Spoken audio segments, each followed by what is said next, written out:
여러분, 혹시 어젯밤에도 온몸이 미친 듯이 가려워서 잠 한숨 못 주무시고 피가 날 때까지 벅벅 긁지는 않으셨습니까? 아이고, 나이가 들어서 피부가 건조한가 보다 하고 그저 바디로션만 잔뜩 바르고 계시다면 지금 당장 그 손을 멈추셔야 합니다. 오늘 이 영상은 정말 큰일 날 뻔한 당신을 구하는 소중한 시간이 될 것입니다. 단순히 가려운 것을 참거나 대수롭지 않게 넘기셨다면 그것은 당신의 생명을 위협하는 가장 큰 실수가 될 수 있습니다. 그 가려움은 단순한 피부병이 아니라 당신의 소중한 콩팥이 독소에 절여져서 제발 좀 살려달라고 비명을 지르는 마지막 구조 신호일 수 있기 때문입니다. 아무리 비싼 연고를 바르고 약을 먹어도 3주 이상 가려움이 멈추지 않는다면 그것은 이미 당신의 혈액 속에 독소가 가득 찼다는 뜻입니다. 오늘 제가 말씀드릴 세 가지 위험한 부위가 유독 가렵다면 지금 당장 응급실 갈 준비를 하셔야 할지도 모릅니다. 저는 수십 년간 임상 및 과학 분야에서 경험을 쌓아온 의사로서 뇌, 감정 및 감성지능, 당뇨병 및 대사질환, 비뇨기과 그리고 60세 이후의 건강과 장수 분야에서 활동해 왔습니다. 수많은 환자들을 진료하며 뇌, 신체, 호르몬, 대사, 그리고 감정이 어떻게 깊이 연결되어 생각, 결정, 행동, 건강, 그리고 삶의 질에 영향을 미치는지 이해하게 되었습니다. 오늘 저는 의료 현장 경험, 연구, 그리고 환자 한 분 한 분의 이야기를 경청하며 얻은 교훈들을 여러분과 나누고자 합니다. 저는 지난 25년 동안 신장내과 전문의로서 수많은 죽음과 이별을 목격해온 의사입니다. 저는 투석실과 응급실 현장에서 매일 마주합니다. 온몸에 피딱지가 앉을 정도로 긁다가 결국 콩팥이 완전히 망가져서 평생 투석기를 달게 된 수많은 환자분들을 말입니다. 그분들도 처음에는 그저 환절기라서 혹은 늙어서 생기는 가벼운 가려움이라고 생각했습니다. 하지만 그 안일함이 돌이킬 수 없는 비극을 불렀고 사랑하는 가족들에게 씻을 수 없는 아픔을 남겼습니다. 평범한 일상을 살아가던 어르신들이 단지 가렵다는 이유만으로 병원을 찾았다가 만성신부전 말기라는 청천벽력 같은 진단을 받고 충격에 빠지는 모습을 볼 때마다 제 가슴은 무겁게 내려앉습니다. 그래서 저는 오늘 여러분께 단순한 의학 지식을 넘어 당신의 남은 수명을 결정짓는 긴급 처방전을 드리려고 합니다. 콩팥이 당신에게 보내는 마지막 경고를 절대 놓치지 마십시오. 본격적인 진단에 앞서 잠시 시간을 내어 아래에 있는 좋아요 버튼을 한 번만 눌러 주십시오. 이것은 단순한 클릭이 아닙니다. 오늘부터 내 몸과 콩팥을 지키겠다는 여러분의 굳은 다짐이자 저와의 약속입니다. 여러분의 그 작은 실천이 생명을 구하는 첫걸음이 될 것입니다. 자, 그럼 지금부터 생사를 가르는 가려움의 진실을 낱낱이 파헤쳐 보겠습니다. 아마도 지금 이 영상을 보시는 여러분은 피부 겉면이 문제라고 생각해서 비싼 보습제를 바르거나 때를 밀며 시원해지기를 기대하셨을 겁니다. 하지만 아무리 긁어도 시원하지 않고 오히려 살점이 뜯겨 나갈 듯한 고통만 더해진다면 그것은 번지수를 완전히 잘못 찾으신 겁니다. 지금 여러분의 몸속에서는 아주 무시무시한 일이 벌어지고 있기 때문입니다. 의학적으로 쉽게 설명해 드리자면 우리 몸의 콩팥은 혈액 속에 쌓인 노폐물을 걸러주는 아주 정교한 정수기 필터와 같습니다. 그런데 이 필터가 찌꺼기로 꽉 막혀서 기능을 멈추면 어떻게 되겠습니까? 오줌으로 시원하게 배출되어야 할 독소들이 갈 곳을 잃고 다시 혈관을 타고 온몸을 돌아다니게 됩니다. 이것을 바로 요독이라고 부르는데 이 독한 물질들이 피부 아래에 있는 미세한 신경들을 직접 찌르고 공격하기 시작하는 것입니다.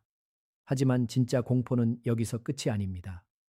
콩팥이 망가지면 우리 몸속에서 인이라는 물질을 배출하지 못하게 됩니다. 혈액 속 인의 농도가 비정상적으로 높아지면 우리 몸은 살기 위해 뼛속에 있는 칼슘을 억지로 빼내어 혈액으로 가져오게 됩니다. 이때 혈액 속에서 만난 칼슘과 인이 서로 뭉치면 마치 눈에 보이지 않는 아주 날카로운 유리 조각 같은 딱딱한 결정체가 만들어집니다.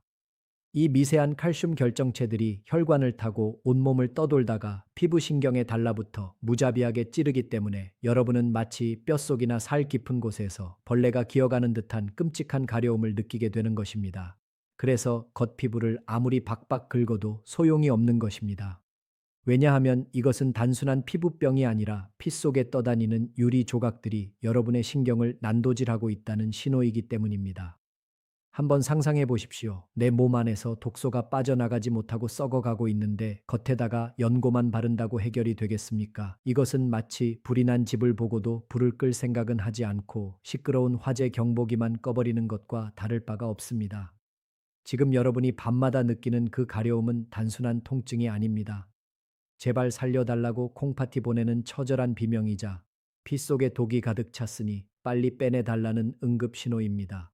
이 신호를 무시하고 방치한다면 결국 그 독소는 가장 무거운 곳으로 가라앉아 우리 몸의 특정 부위에 치명적인 흔적을 남기게 됩니다.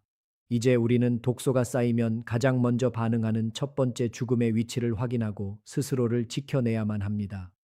그 독소가 가장 먼저 가라앉아 고이는 곳이 바로 우리 몸의 가장 아래쪽 정강입니다. 작년 겨울 제 진료실을 찾아오셨던 65살의 경비원 박 선생님의 이야기가 아직도 제 뇌리에 선명하게 박혀 있습니다. 평생을 성실하게 살아오신 박 선생님은 밤샘 근무를 마치고 아침에 퇴근할 때마다 다리가 퉁퉁 붓고 정강이가 미친 듯이 가려웠다고 하셨습니다. 진료를 위해 바지를 걷어 올리는데 정강이 쪽 내복에 피가 말라붙어서 잘 떨어지지 않을 정도로 상태가 처참했습니다.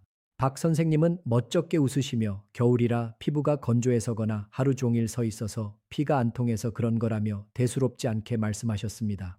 그저 약국에서 산 바세린만 잔뜩 바르고 버티셨던 것입니다. 하지만 검사 결과는 너무나 충격적이었습니다.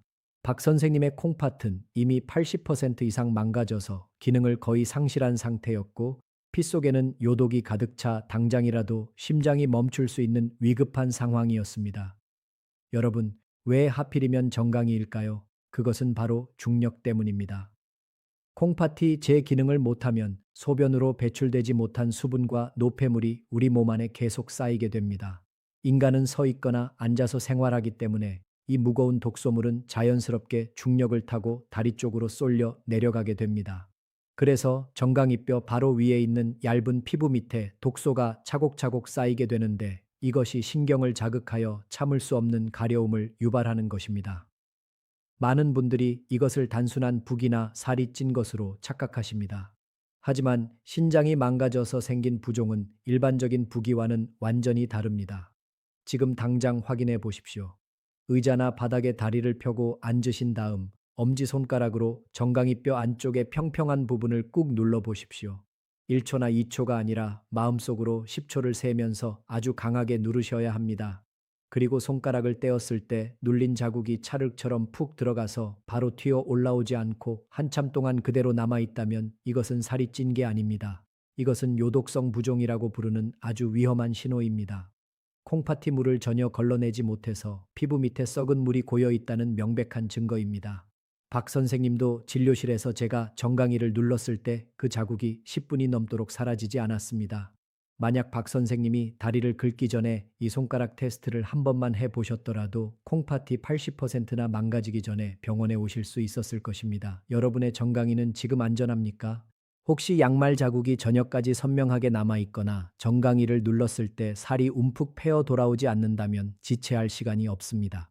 이것은 피부의 문제가 아니라 당신의 콩팥이 익사 직전이라며 살려달라고 보내는 구조 신호이기 때문입니다. 지금 여러분의 부모님이나 배우자가 습관적으로 바지를 걷어 올리고 다리를 긁고 계시지는 않습니까? 혹은 다리가 무겁다며 자꾸만 주무르고 계시지는 않습니까? 그렇다면 지금 당장 이 영상의 공유 버튼을 눌러 그분들에게 보내주십시오. 단순히 안부를 묻는 것이 아닙니다.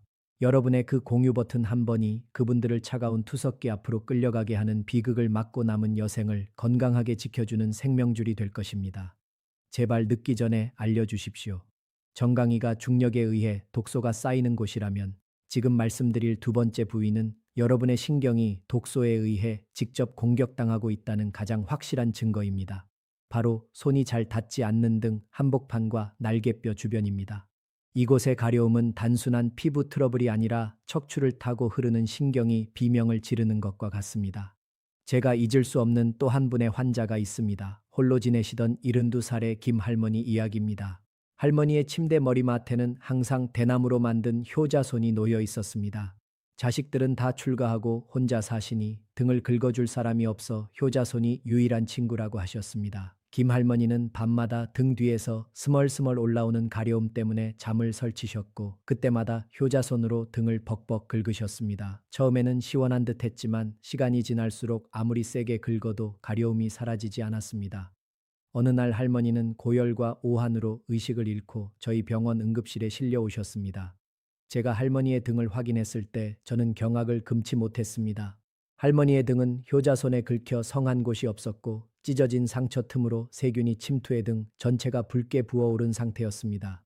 단순한 가려움이 폐혈증이라는 무서운 합병증으로 번진 것입니다.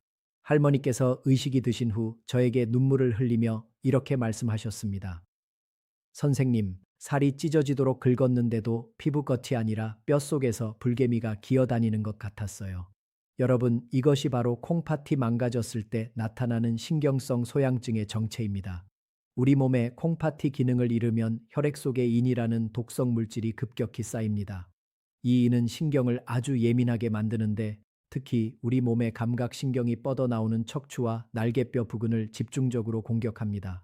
그래서 피부 겉면에는 아무런 두드러기나 발진이 없는데도 환자분들은 등 깊은 곳 척추뼈 안쪽에서부터 미칠 듯한 가려움을 느끼게 되는 것입니다. 이것은 피부의 문제가 아니라 신경의 문제입니다. 그러니 겉을 아무리 긁고 피를 낸들 신경이 진정될 리가 있겠습니까? 오히려 콩팥이 나쁜 분들은 면역력이 일반인보다 훨씬 떨어져 있고 피부 재생 능력이 약하기 때문에 김 할머니처럼 작은 상처가 생명을 위협하는 심각한 감염으로 이어지기 쉽습니다. 특히 혼자 사시는 어르신들은 등을 봐줄 사람이 없어서 상태가 심각해질 때까지 방치하는 경우가 너무나 많습니다. 밤마다 등이 가려워 효자손을 찾고 계십니까? 혹은 등을 벽이나 문기둥에 비비며 고통을 참고 계시지는 않습니까? 그것은 늙어서 생기는 자연스러운 증상이 아닙니다.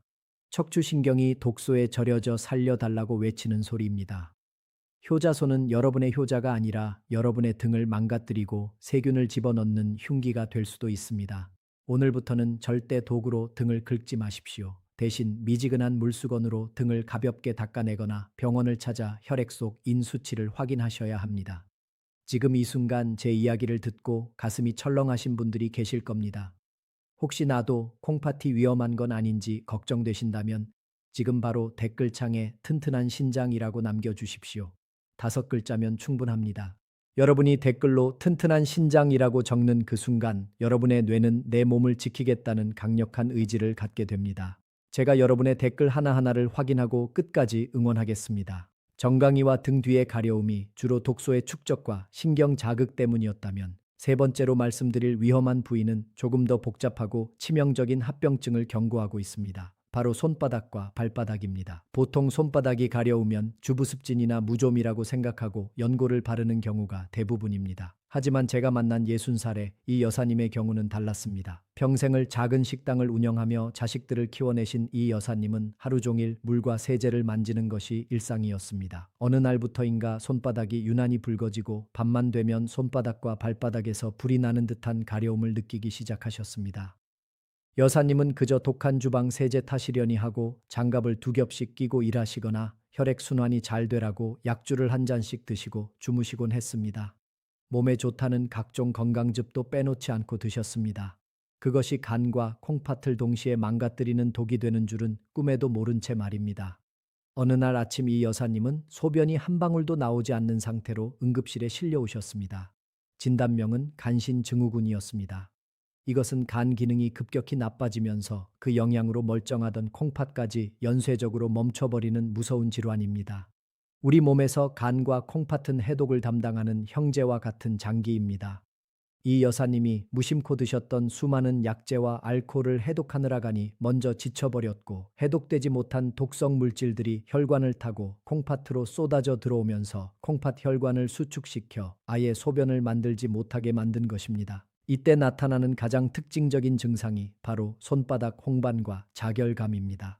건강한 사람의 손바닥은 연한 분홍색이지만 간과 콩팥이 동시에 나빠진 분들의 손바닥은 마치 붉은 페인트를 칠한 것처럼 가장자리가 새빨갛게 변합니다. 그리고 단순한 가려움을 넘어서 손발이 화끈거리고 뜨거운 느낌을 받게 됩니다. 특히 이 여사님은 밤에 이불 속에만 들어가면 가려움이 더 심해져서 얼음팩을 손에 쥐고 주무셔야 했다고 합니다. 이것은 따뜻한 이불 속에서 천이 올라가면 혈관이 확장되면서 독성 물질들이 피부 끝으로 더 많이 몰려들기 때문입니다. 많은 분들이 손발이 차가우면 혈액순환이 안 된다고 걱정하시지만 의학적으로는 갑자기 손발이 뜨거워지고 가려운 것이 훨씬 더 위험한 신호일 수 있습니다. 그것은 당신의 간이 비명을 지르고 있고 그 비명 소리에 콩팥이 겁을 먹고 문을 닫고 있다는 뜻이기 때문입니다.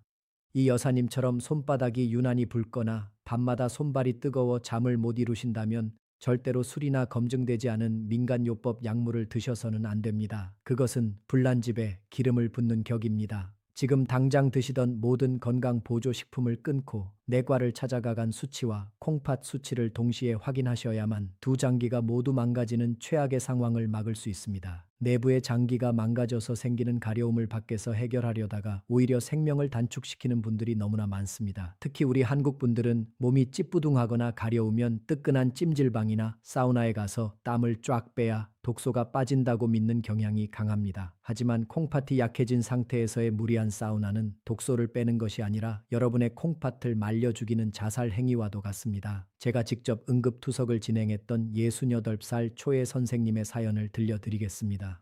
초의 선생님은 평소 등과 다리가 가려울 때마다 동네 목욕탕 뜨거운 온탕에 몸을 담그거나 건식 사우나에서 땀을 흘리곤 하셨습니다.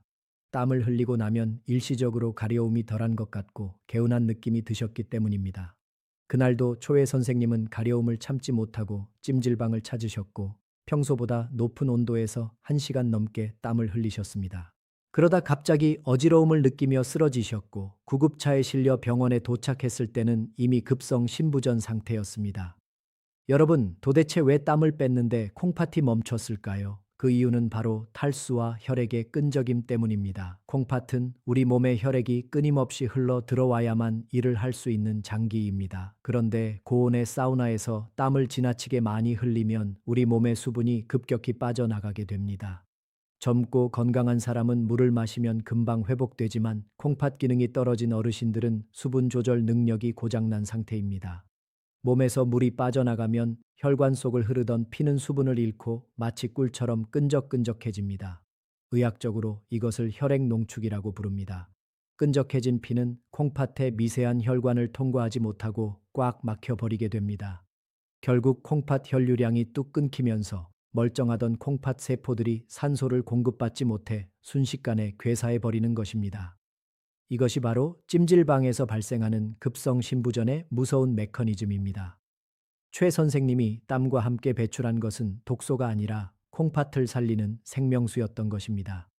많은 분들이 땀으로 요독을 뺄 수 있다고 착각하십니다. 하지만 땀으로 배출되는 독소의 양은 극히 미미합니다.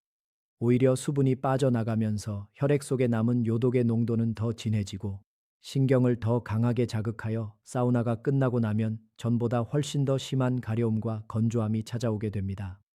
만약 지금 이 순간에도 뜨거운 물에 몸을 지지거나 땀을 빼야 건강해진다고 굳게 믿고 계시다면, 그리고 앞으로도 계속 찜질방을 다니실 생각이라면 지금 당장 이 영상을 끄고 나가셔도 좋습니다. 저는 스스로 불 속으로 뛰어드는 분들까지 구해드릴 수는 없습니다. 하지만 만약 여러분이 살고 싶고 콩팥을 지키고 싶다면 제 말을 끝까지 들으셔야 합니다. 가려움이 있는 어르신들은 절대로 40도보다 높은 고온의 탕에 들어가시면 안 됩니다. 미지근한 물로 짧게 샤워만 하시고 샤워 직후 물기가 마르기 전에 보습제를 충분히 발라 피부 장벽을 만들어주는 것이 유일한 정답입니다. 뜨거운 열기는 혈관을 확장시켜 가려움을 유발하는 히스타민이라는 물질을 폭발적으로 분비하게 만듭니다. 시원하다고 느끼는 것은 뇌가 뜨거움으로 인해 통증을 잠시 잊는 것일 뿐, 피부 아래에서는 염증 반응이 불이 붙은 듯 일어나고 있다는 사실을 명심하십시오. 최 선생님은 그날의 사우나 이후 콩팥 기능의 절반을 잃으셨습니다. 여러분은 부디 잘못된 상식으로 소중한 콩팥을 찜통 속에서 희생시키지 마시기를 간곡히 부탁드립니다. 잘못된 상식으로 찜질방에서 땀을 빼는 것이 얼마나 위험한지 깨달으셨다면 이제는 두려움을 거두고 냉정하게 내 몸을 점검할 시간입니다. 병원에 가기 전 집에서 단 1분 만에 콩팥이 망가졌는지 확인할 수 있는 가장 확실한 자가 진단법 2가지를 알려드리겠습니다. 이것은 돈 한 푼 들지 않지만 엑스레이나 초음파만큼이나 정확하게 여러분의 생명을 지키는 나침반이 될 것입니다. 지금 당장 방해 요소 없이 따라해 보십시오. 첫 번째는 앞서 잠시 언급했던 정강이 부종 테스트를 정식으로 수행하는 것입니다. 단순히 다리가 부었나 하고 눈으로 보는 것은 부정확합니다. 정확한 방법은 이렇습니다. 양말을 벗고 편안하게 다리를 뻗은 상태에서 정강이 뼈의 앞쪽, 즉 살이 없고 뼈가 바로 만져지는 부위를 찾습니다. 그곳을 엄지손가락으로 지그시 누르는데 이때 중요한 것은 시간과 강도입니다. 마음속으로 천천히 10초를 세면서 뼈가 느껴질 정도로 강하게 눌러야 합니다. 10초를 센 뒤 손가락을 뗐을 때가 가장 중요합니다.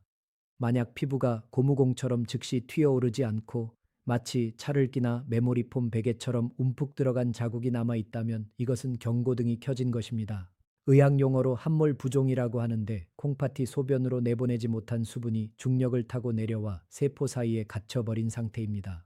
살이 찐 사람은 누르면 바로 튀어오르지만 콩팥 환자의 다리는 물먹은 스펀지 같아서 회복되지 않습니다.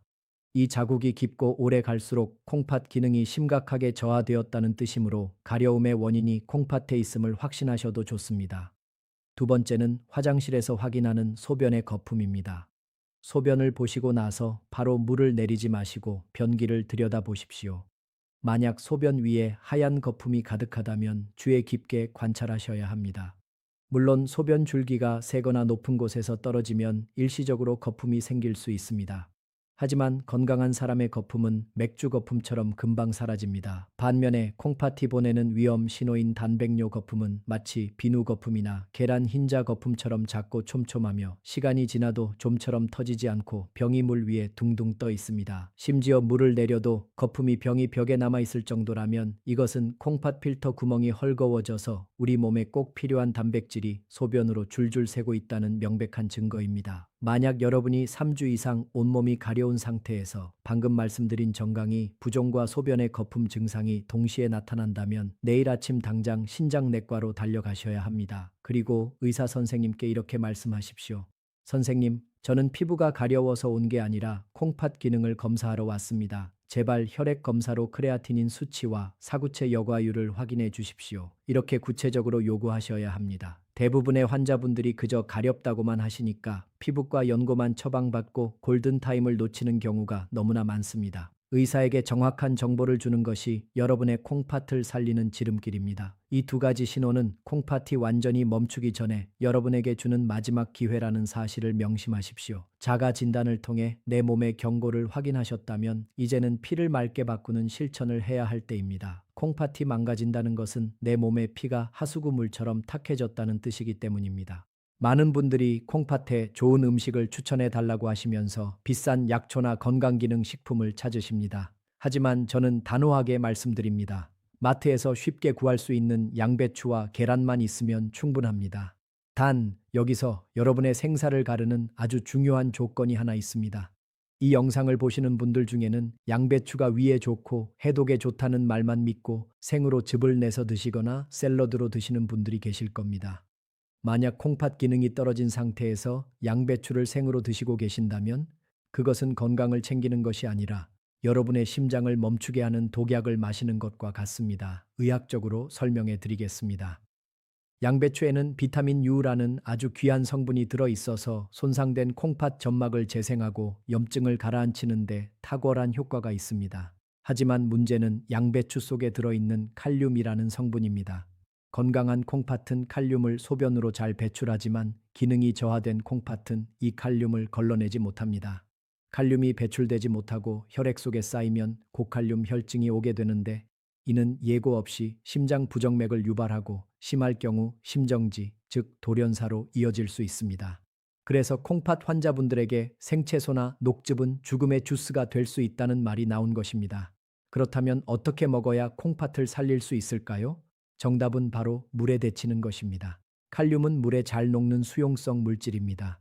양배추를 썰어서 끓는 물에 3분에서 5분 정도 데쳐내면 칼륨 성분은 물에 녹아 빠져나가고 콩팥을 보호하는 비타민 U와 섬유질은 그대로 남게 됩니다. 반드시 물에 데친 후 그 물은 버리고 건더기만 드셔야 합니다. 이것이 바로 신장내과 의사들이 환자들에게 강조하는 칼륨 전처리의 핵심입니다. 귀찮다고 생각하지 마십시오. 이 작은 조리법의 차이가 여러분의 심장을 뛰게 하고 콩팥의 부담을 덜어주는 생명줄이 됩니다. 여기에 짝꿍으로 반드시 같이 드셔야 할 것이 바로 계란입니다.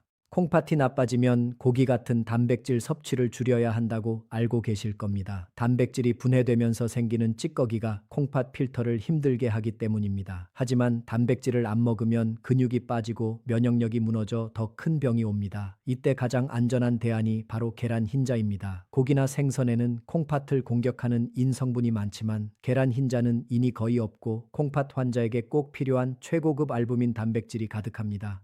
단, 여기서도 주의하실 점은 노른자입니다. 계란 노른자에는 인이 많이 들어있으므로 가려움증이 심하거나 콩팥 수치가 나쁜 분들은 아깝더라도 노른자는 빼고 흰자 위주로 드시는 것이 가장 안전합니다.